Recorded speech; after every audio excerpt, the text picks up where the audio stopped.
កម្មវិធីស្បៀងអាហារពិភពលោកបានលើកកម្ពស់ជីវភាពកសិករនិងអាហារូបត្ថម្ភដល់កសិករខ្នាតតូចជាពិសេសគឺស្ត្រីដែលជាជនជាតិដើមភាគតិចកម្មវិធីស្បៀងអាហារពិភពលោក World Food Program និងសាជីវកម្មសហគមន៍កសិកម្មកម្ពុជាបានរួមគ្នាអនុវត្តគម្រោងមួយនៃកម្មវិធីកសិកម្មនិងសន្តិសុខស្បៀងសកលក្នុងគោលបំណងលើកកម្ពស់ជីវភាពនិងអាហារូបត្ថម្ភបាទដល់កសិករខ្នាតតូចជាពិសេសគឺស្ត្រីជាជនជាតិដើមភាគតិចនៅក្នុងស្រុកកោះញែកខេត្តមណ្ឌលគិរីលោកជុំសុភ័ក្រនិវត្តន៍អ្នកគ្រប់គ្រងគម្រោងមកពីសាជីវកម្មកសិកម្មកម្ពុជាហៅកាត់ថា CACC បានឲ្យដឹងថាចាប់តាំងពីឆ្នាំ2023មកសាជីវកម្មកសិកម្មកម្ពុជាបានអនុវត្តគម្រោងមួយដែលមានឈ្មោះថាការធ្វើឲ្យប្រសើរឡើងកសិកម្មសរីរាង្គសម្រាប់កសិករខ្នាតតូចនៅភូមិភាគឦសានប្រទេសកម្ពុជាដែលផ្ដោតសំខាន់ទៅលើស្រូវសរីរាង្គការបណ្ដុះបណ្ដាលដល់កសិករលើបច្ចេកទេសការដាំដុះស្រូវសរីរាង្គដើម្បីទទួលបានគុណភាពនិងតម្លៃល្អនៅលើទីផ្សារព្រមទាំងការចុះកិច្ចសន្យា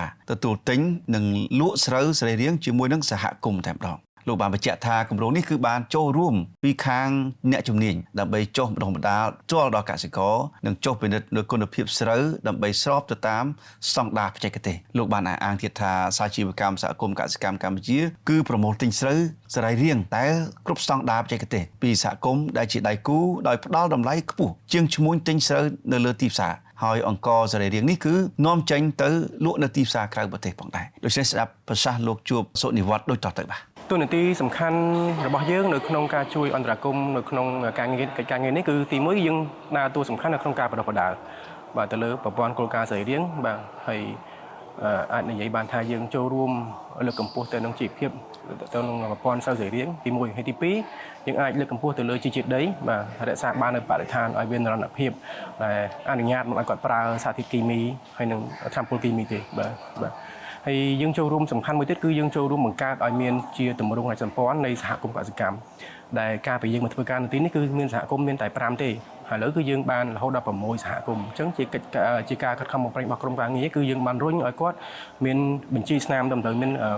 មានលេខខិតបញ្ជាក់គេហៅថាវិញ្ញាបនបត្រហ្នឹងពីមន្ទីរកសិកម្មរុក្ខាប្រមាញ់នេសាទនៅខេត្តមណ្ឌលគិរីក្រៅពីបណ្ដុះបណ្ដាលគឺយើងអញ្ជើញគណៈកម្មការសហគមន៍ទៅជែកគ្នាហើយឈានដល់ធ្វើកិច្ចកងត្រាការងារទិញលក់ស្រូវដែលជាផ្នែកមួយសំខាន់ណាស់បាទសំខាន់ណាស់ព្រោះយើងត្រឹមតែបណ្ដុះបណ្ដាលហើយយើងមិនបានរកទីផ្សារជូនគាត់ទេគឺមិនអាចទេអញ្ចឹងជាទូទៅពីមួយឆ្នាំទៅមួយឆ្នាំនៅភូមិភាគខាងជើងជាពិសេសនៅស្រុកកោះញែកតែម្ដងគឺគាត់ដាំស្រូវភាសាបាទដែលមានអាយុកាល6ខែដែលយើងហៅថាស្រូវប្រពៃណីហ្នឹងមាននឹងអុកនឹងអំផ្កាដូងចិញ្ចើមបឹកអីចឹងណាបងហើយគឺយើងកងត្រាមួយគាត់ជារៀងរាល់ឆ្នាំបាទទៅតាមបរិមាណដែលនៃកម្លាំងសហគមន៍ផលិតជូនយើងបាទទៅអន្តរឡោមទៅតាមគោលការណ៍សម្បត្តិភាពសរីរាង្គដែលយើងនាំអង្គទាំងអស់នេះទៅលក់នៅក្រៅប្រទេសបាទហើយដើម្បីបានការងារនេះគឺយើងជាក្រុមការងារគឺធ្វើការច្រើនណាស់បងយើងមិនមែនតែធ្វើតែជាមួយសហគមន៍សញ្ញាកងត្រាឲ្យចប់ទេបាទដូចផ្សារភ្ជាប់ទៅលើការបណ្ដុះបណ្ដាលយើងអញ្ជើញខាងសាវនករដែលជាក្រុមហ៊ុនបរទេសបាទមានតាំងក្រុមហ៊ុន CU Control Union នេះគាត់ជួយធ្វើសាវនកម្មឬក៏ audit ហ្នឹងបាទនៅក្នុងការងារនេះដើម្បីបានសញ្ញាបត្រយើងងាយស្រួលក្នុងការធ្វើការងារនេះជាលទ្ធផលគឺឆ្លងកាត់ការរយៈពេលទិញលក់នឹងកងត្រា3ឆ្នាំនេះគឺថាតម្លៃយើងទិញទៅឈ្មួញបាទយើងអត់ទិញក្រុមឈ្មួញទេបាទថាឈ្មួញឲ្យ650អូថសម្រាប់ឆ្នាំ2025នេះស្រូវប្រពៃណីហ្នឹងគឺ650គាត់មិនឲ្យ690តម្លៃគោលបូកបុព្វលាភ150ទៀតអញ្ចឹងសរុបទៅវា850ទៅ900បាទសម្រាប់អ្នកស្រីខាលីតាដែលជាអ្នកចូលរួមជាសមាជិកសហគមន៍ធ្វើស្រូវសរីរាង្គកាលពីដើមឆ្នាំ2025បានអះអាងថាកសិករត្រូវធ្វើស្រូវសរីរាង្គត្រូវគោរពតាមលក្ខខណ្ឌរបស់ក្រុមហ៊ុនដូចជាការដាំដុះស្រូវមិនប្រើប្រាស់ជីឬថ្នាំគីមីបានន័យថាកាកសំណល់ថ្នាំកសិកម្មច្រើនលើសលប់ដើមចងដែលជំរុញឲ្យអ្នកស្រីលីតាធ្វើស្រូវសរីរាង្គនេះគឺពីព្រោះថាពីមុនមកលក់ស្រូវមិនបានថ្លៃក៏ប៉ុន្តែបន្ទាប់ពីបានចូលរួមក្នុងសហគមន៍ធ្វើស្រូវសរីរាង្គតម្លៃស្រូវលក់ឲ្យក្រុមហ៊ុនបានសមរម្យមិនបារម្ភគ្មានទីផ្សារឬការប្រែប្រួលតម្លៃនោះឡើយអ្នកស្រីបានអះអាងដូចនេះថាចាគ្រូពលកសិកររបស់ខាងពួកខ្ញុំគាត់ធ្វើស្រែអញ្ចឹងអត់ដែលបានលក់ថ្លៃទេបងទោះបីគាត់ធ្វើសរីរាង្គឬមិនសរីរាង្គប៉ុន្តែខាងក្រុមហ៊ុនហ្នឹងគាត់ទាមទារឲ្យសរីរាង្គអញ្ចឹងគាត់ផ្លាស់ប្ដូរ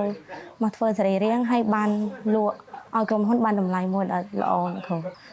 តម្លៃពីមុនដូចឈ្មួញក្រៅអញ្ចឹងគាត់តម្លាក់តាមតែគាត់ចង់ទិញណាគ្រូគាត់អត់ដឹងថាទិញពីកសិករតម្លៃមួយដែលល្អទេគាត់ចុះរហូតពេលគាត់ទិញដំបងដូចជា 600តែពេលដែលស្រូវច្រូតច្រើនហើយគាត់ទិញ500វិញអញ្ចឹងតែខាងក្រុមហ៊ុនវិញគាត់អត់ទិញអញ្ចឹងទេគាត់ជួយកសិករឲ្យមានចំណូលខ្ពស់ពីលក់ខាងក្រៅអញ្ចឹងបងខាងស្មួនក្រៅគាត់ទិញ600អញ្ចឹងគាត់ទិញ700ជាងអីថា បើតាមលោកមនសាមៀនបាទដែលជាអនុប្រធានសហគមន៍កសិកម្មសាមគ្គីរីកចម្រើននៅឃុំអ4លើបាទស្រុកកោះញែកខេត្តមណ្ឌលគិរីក៏បានអះអាងដែរថាចាប់តាំងពីឆ្នាំ2019មកគឺសហគមន៍បានអនុវត្តធ្វើស្រូវសរីរាង្គបន្ទាប់ពីបានចូលរួមផលិតស្រូវសរីរាង្គឲ្យក្រុមហ៊ុនលោកបានមើលឃើញថាតម្លៃស្រូវល្អក្រុមហ៊ុនទិញឲ្យតម្លៃខ្ពស់ជាងទីផ្សារខាងក្រៅហើយអ្នកបរិភោគគឺមិនប៉ះពាល់ដល់សុខភាពនោះឡើយដូច្នេះលោកបានអះអាងដូច្នេះសូមស្រាប់ការលើកឡើងដូចតទៅបាទ មូលហេតុដែលយើងសម្រេចចិត្តធ្វើស្រូវសរីរាង្គលក់ជូនក្រុមហ៊ុនដោយសារយើងមើលឃើញថាពីមុនមកគឺយើងទីផ្សារស្រូវវាបានតម្លៃវាច្បាស់លាស់ហើយវាតម្លៃវាទាបអញ្ចឹងយើងក៏មានក្រុមហ៊ុនគាត់ចុះមកអញ្ចឹងគឺពេលយើងធ្វើទៅវាបានតម្លៃទីផ្សារល្អជាងស្រូវធម្មតាអញ្ចឹងធ្វើស្រូវហ្នឹងដើម្បីគេផលិតនាំទៅប្រទេសក្រៅហើយប្រទេសក្រៅគេហៅស្រូវដែលសរីរាង្គ បើយើងមើលភាពខុសគ្នាគ្រាន់តែថាការមុនយើងធ្វើស្រូវធម្មតាវាអត់ធ្វើទៅយើងអត់ដឹងទីផ្សារនៅណានៅណីអញ្ចឹងដល់ពេលយើងងាកមកធ្វើសរីរាង្គយើងមានទីផ្សារនៅក្នុងដៃស្រាប់អញ្ចឹងនៅពេលដែលប្រមូលផលគឺយើងអត់មានពិបាកទៅរកឈ្មួញរកអីទៀតទេអញ្ចឹងបាទហើយគ្រាន់តែថាស្រូវសរីរាង្គគ្រាន់តែថាទិន្នផលវារៀងទាបជាងអាស្រូវតែគេប្រើជីប្រើអីអញ្ចឹងប៉ុន្តែតម្លៃវាខ្ពស់ជាងអញ្ចឹង ឃើញថាគម្រោងដែលគេធ្វើនេះខ្ញុំគិតថាល្អព្រោះគុណភាពដីក៏វាអត់ប៉ះពាល់ហើយគុណភាពតម្លៃក៏វាអត់ប៉ះពាល់ហើយម្យ៉ាងទៀតគុណភាពដែលយើងផលិតទៅអ្នកហូបក៏អត់ប៉ះពាល់អញ្ចឹងវាអត់ខូចសុខភាពដល់អ្នកហូបណា បាទសូមបញ្ជាក់ថាគម្រោងការធ្វើឲ្យប្រសើរឡើងកសិកម្មសរីរាង្គសម្រាប់កសិករខ្នាតតូចនៅភូមិភាគឦសានមានរយៈពេល4ឆ្នាំគឺចាប់តាំងពីខែមករាឆ្នាំ2023រហូតដល់ខែកញ្ញាឆ្នាំ